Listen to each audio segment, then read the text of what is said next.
Hello and welcome to the brand new episode of the Pitchside Podcast. I'm your host, HOD of the PSB. Like, share, comment on the YouTube version, and subscribe to the YouTube channel to enable notifications to receive all the updates from these episodes and all of the content on the channel. Follow us on social media, Instagram and Twitter, and of course listen to the podcast on Spotify or any other listening platform. You're welcome. We start from somewhere else other than football. We don't usually do that, but we have to. I think according to the current situation, at least in the world, unless you've been living under a rock or under a shelter, really, you would probably never know that there is a war going on in Ukraine. Of course, Russia invaded Ukraine. That was last Thursday, literally. As I was recording the episode of last week, the invasion was going on. I'm not going to talk about, the happenings of the war, because that's a subject, not for me and not for this program. We're going to talk about the effect of this on football, of course, and the relation of this to football. We've seen, I think, a fair share or the full spectrum, I think, of what football could do in regards of that. We've seen loads of decisions made by FIFA and UEFA regarding the Russian teams and the Russian national team, the expelling of Spartak Moscow from the Europa League, despite having a tie against RB Leipzig to be played next Thursday. Also, there's been the suspension of the Russian teams from playing in the World Cup or the Euros or any international tournament until further notice. But I think the biggest hit of them all is, of course, Roman Abramovich, Chelsea's owner and one of many Russian owners in European football, but probably he's the biggest name, not just because he's the owner of Chelsea, like probably one of the most successful clubs owned by Russians, but also because the fact he's one of the close people to Vladimir Putin, the Russian president. The sanctions, of course, that were imposed on Russia economically involved him, and Britain sort of focused on him, almost targeting him personally, not allowing him to travel to Britain again, not allowing him to own properties in Britain again. So that meant that Roman Abramovich had to do something about Chelsea. The first statement from him a couple of days ago said that he was releasing or relinquishing the custody of the club to the Chelsea Foundation. At the time, nobody understood what that meant, and even the Chelsea Foundation themselves, according to reports, didn't understand what they were doing, or they didn't understand how they're going to be taking the custody of the club. Are they going to take in full ownership, momentarily ownership, until this thing cools down or anything?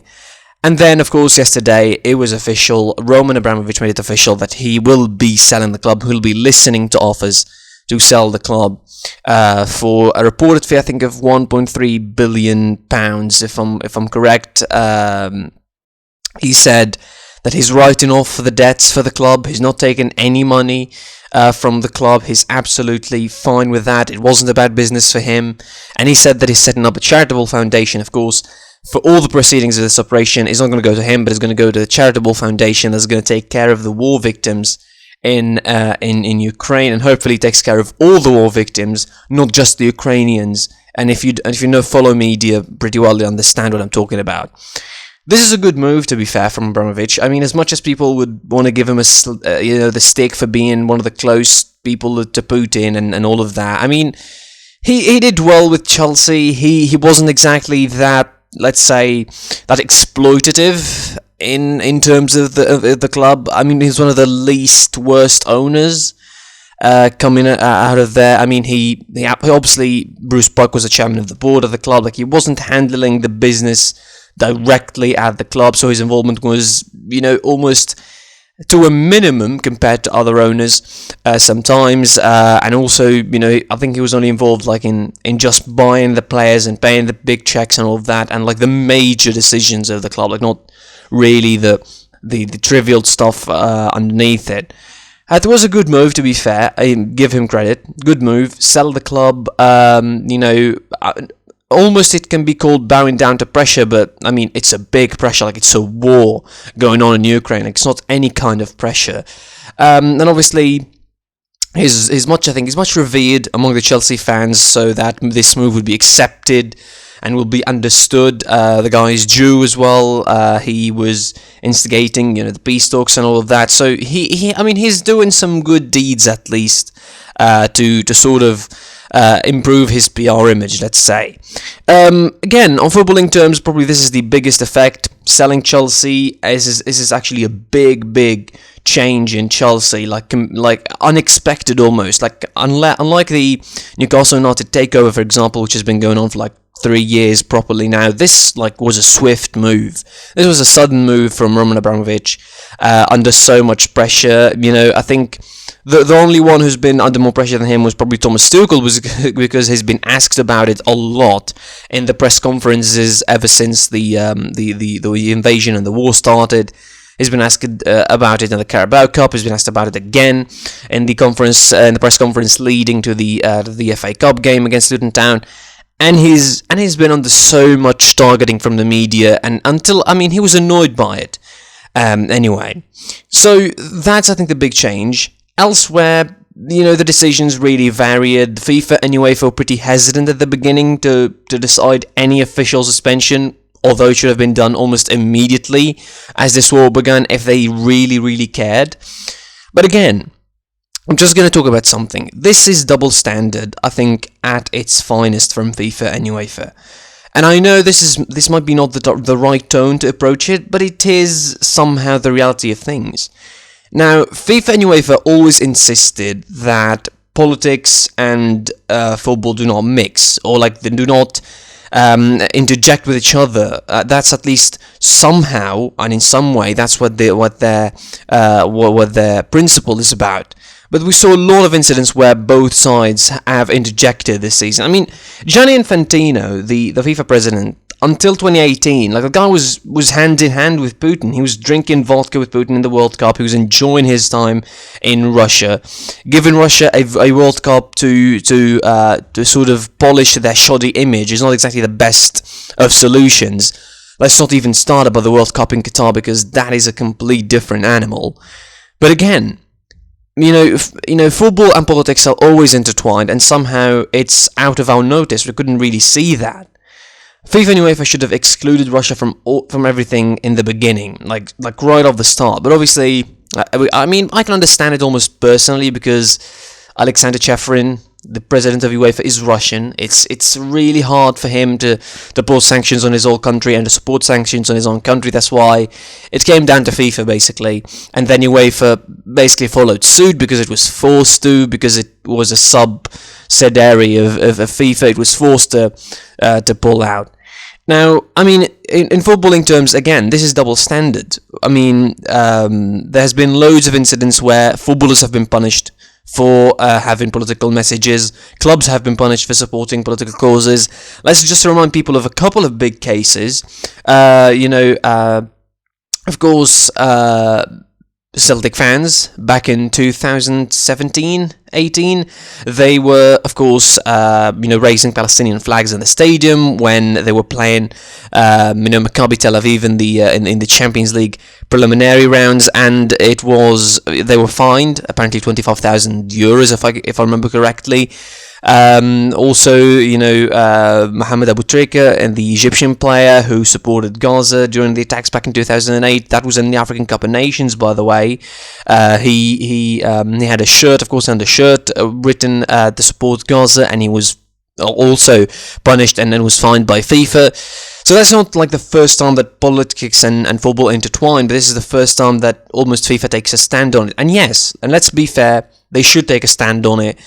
But if they should take a stand on one occasion, they should take a stand on everything. And if they shouldn't take a stand on one thing, they shouldn't take a stand on everything. Shouldn't be doing this double standard, double faced thing. But back to the beginning, I don't think that the Russian football should be the one that should be hurt or should be damaged from this. I don't think Russian football is exactly the enemy of the world as well as the government it is, but I think these sanctions are almost a must, really, because, allowing an invading country to play football alongside, other countries that are not supporting this decision is pretty irrational. Although, as I mentioned, it's a double standard, because there's loads of invading countries that are playing football. Israel are playing football alongside the European nations, and it's invading since 1948. China has been invading loads of countries, almost in a masked way, but somehow they're still playing football and they're still playing in the Asian qualifiers. So it's a standard thing, but again, if FIFA are going to take a stand on one stuff, they take a stand on all the actions, all the incidents, all the sort of situations that take place in relation to politics. If they want to take a stand, there's no such thing in my opinion as political correctness for FIFA, because this is not. I don't think this decision was taken because it's politically correct, but I think it's because it's sort of follows in what FIFA needs, or what UEFA needs, or the interests of those two organizations are from Russia. I mean, there's been loads of silly suggestions as well for sanctions, like suggesting that Russian players or Russian teams or the national team would compete under the name of Russian Federation, like they do in the Olympics, with no anthem and whatsoever. But I mean, that would be very, very weird. In my opinion, I salute the sanctions. I mean, I have to give credit to FIFA and UEFA, who've done the right thing in a way, but I think, again, the double standard and not acting the same way on every sort of incident like this to support people is what irks me the most. But again, in the end, I don't think that the world is going to change like that, and the balance of the world is not changing anytime soon for that to happen. And hopefully for Chelsea fans, they will find a better, not a better owner, because I think they will not find an owner like Roman Abramovich, who's so, I'm not going to say passionate about the club, because that's something that I don't really know, but someone who's dedicated, or someone who's not as hands-on and not as grabby, in terms of decision-making as Roman Abramovich can be. I mean, yes, he will obviously have his demands as the owner of the club, clearly, but he's not someone who would probably force something on the board more often than not. Hopefully if Chelsea, they find a better owner, and hopefully this whole situation inside football and outside of football stops, and we can go on to talk about the normal football problems, like equality between the countries and equal play for women and what have you. Let's talk about some normal football action now, and we start from the FA Cup in England. It was round 5 taking place over Tuesday and Wednesday. Of course, still 2 matches are going to be played. Everton face Bournemouth on Thursday, and Nottingham Forest face Huddersfield United. That is on next Monday. We start, of course, from Peterborough United lost to Manchester City 2-0. No surprises there. Man City obviously had to make rotations as well. As almost every big side did in tournaments like these. Fernandinho started, first time in a while, really. Nathan Ake started as centre half. Alexander Zinchenko started as left back, was given the captaincy. It was a good move, I think, a very sort of appreciated move from Pep Guardiola, of course, to support the player, or sort of give him the morale boost that he needs, of course, with the situation, as we mentioned before, going on in his country of Ukraine. Crystal Palace defeated Stoke City 2-1. Chico Kouyaté opened in scoring in the 53rd minute, and Josh Timon equalised for Stoke City for the 58th minute before Jairo Riedvold make it 2-1 and 82nd minute. Then we started one of the biggest surprises of the round, and probably the biggest surprise of the round, the only one so far. We don't know about the tonight game between Bournemouth and Everton. Middlesbrough defeating Tottenham 1-0 after extra time. The one goal coming in extra time in the 107th minute from Josh Coburn, who came on as a sub early on in the extra time. This was a game where Tottenham Hotspur really were not there. They weren't there. They weren't good. They haven't been this bad. I haven't seen them be this bad this season. Even all through their performances in the Premier League and in the Cup, I never seen them this bad, like this tired and this exhausted, this unable to even play the ball. Middlesbrough, by the late stages of the game and extra time, they were absolutely rolling them apart, and they completely dominated them, and probably should have scored a couple more goals in extra time as well. Like this could have been an embarrassment in the from the 75th minute onwards. This could have been an embarrassment, and obviously the fact that Championship sides have 5 subs, not 3, like the Premier League sides do, allowed them to have fresher players on the pitch and dominate the ball more. They were absolutely outdone, Tottenham, in every department. Son and Kane were not there, and basically Tottenham deserved to lose because they were the worst side, really. The other London side, of course, in the midst of a lot of pressure, talking about selling the club and all of that, Chelsea went on to face Luton Town in a game that was really tough. Was really tough at Kenilworth Road. It started really bad for Chelsea already. 1-0 for Luton Town inside 2 minutes for Reece Burke. Then, of course, they equalised thanks to Saul Niguez in 27 minutes. Then, of course, Harry Kornick make it 2-1. A Chelsea fan, by the way, made it 2-1 inside 40 minutes. Before, of course, the big guns, I would say, come on or show themselves for Chelsea. Timo Werner scoring and assisting the third, scoring the second and assisting the third for Lukaku. Good victory for Chelsea to bounce back from the Carabao Cup disappointment. Although I really doubt that this is going to be the easiest of runs for them, obviously. I mean, considering the teams that are left, realistically speaking, now the only City and Liverpool are real favourites to win this tournament. I don't think that Everton, if they qualify, will do it. I don't think Southampton, maybe Southampton. I mean, Middlesbrough, the surprise package basically in this. So I think this will be really, really important. I think as far as it's concerned. As you mentioned, of course, before Southampton defeating West Ham 3-1 at home, really good game from them. They went ahead 2-0. Thanks to Roman Perrault, a brilliant goal, and then of course, the equaliser from Mikel Antonio, 60 minutes to make it 1-1. James Ward-Prowse on the penalty spot 2-1, and then Armando Broja in the 95th minute, making it 3-1 for Southampton. Liverpool, no surprises, beating Norwich City 2-1. I mean, the result makes it sound tough, but it was a one-sided game anyway.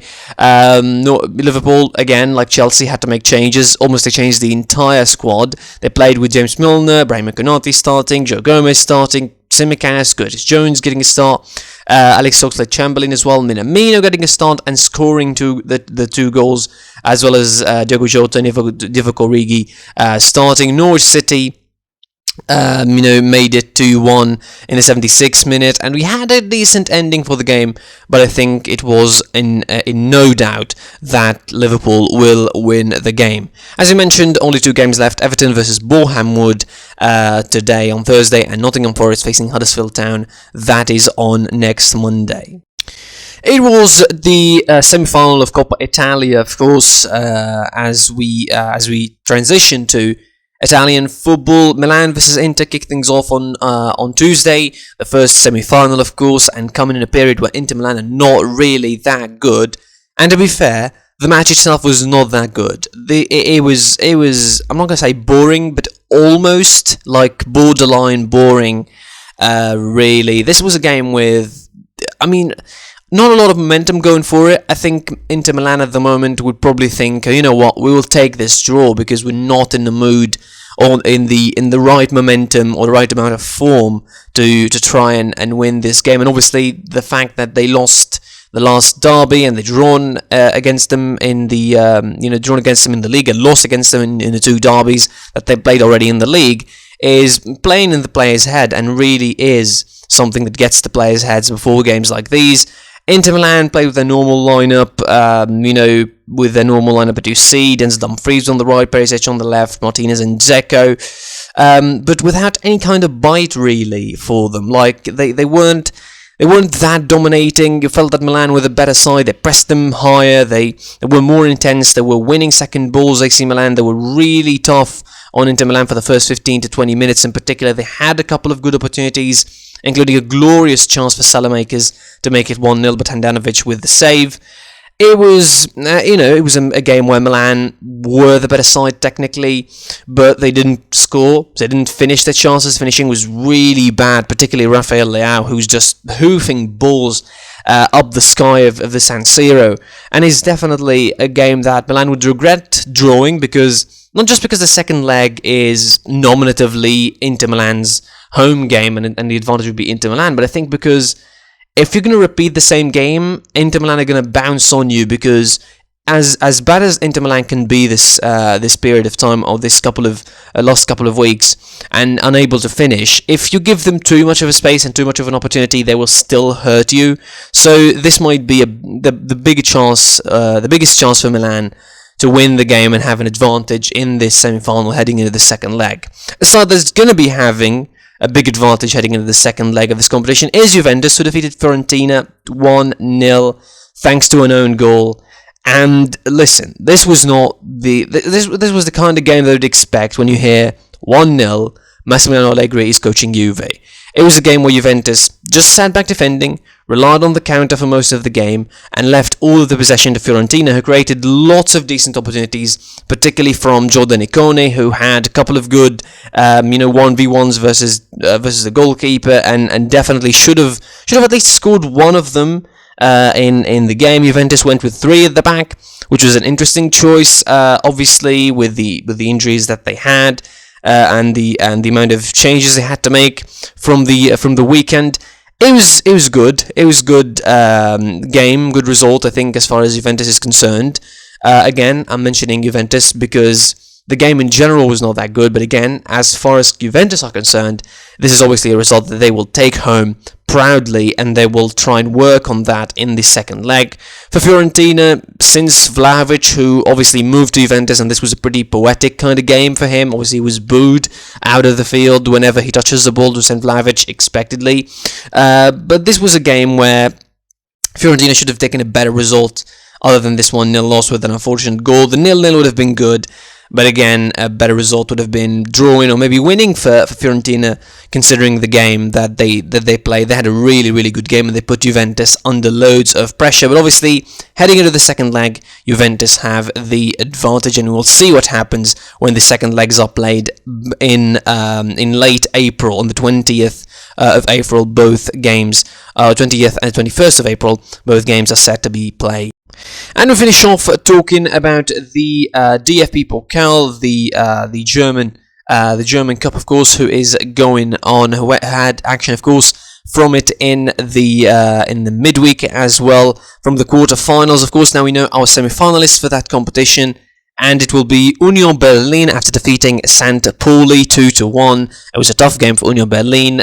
St. Pauli, the side that eliminated Borussia Dortmund, in fact, from this competition, definitely gave it a good fight against Union Berlin, but in the end, they end up losing 2-1. Of course, it was Daniel Kofi Kere who opened the scoring for the visitors from a brilliant free kick in the 21st minute. Then, of course, Geraldo Becker equalised in the 45th minute, and Vogtschlamer made it 2-1 for Union Berlin in the 75th minute. Hamburg defeated Karlsruhe on penalties after drawing 2-2 in the normal time and extra time as well. They actually drawn 2-2. It was a brilliant comeback, by the way, from Hamburg, who were behind against Karlsruhe 2-0 by 15 minutes, and then, of course, they made it 2-0 right at the death. Robert Glatzer with the equaliser for Karlsruhe, and then, of course, going on to win on penalties 3-2.